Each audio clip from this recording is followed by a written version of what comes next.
দোকানে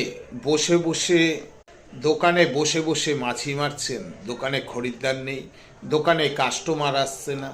আজকে একটি উপায় বলছি।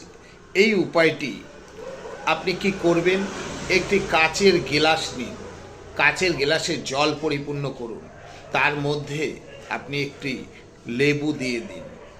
দিয়ে আপনি কি করবেন, লেবু হচ্ছে বুধের কারক, জল হচ্ছে চন্দ্রের কারক, এবং কাচের যে গ্লাসটি হচ্ছে শুক্রের কারক।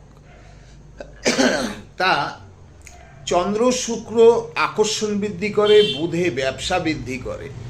তাই আপনার দোকানে ঠিক এমনভাবে রাখবেন যাতে কাস্টমার আপনার ওই গ্লাসটি দেখতে পারে, এবং দোকানের পূব দিকে রাখবেন কিংবা উত্তর পূর্ব কোণে রেখে দিন। তারপর দেখুন দোকানে ভিড় কিভাবে পড়ে যায়।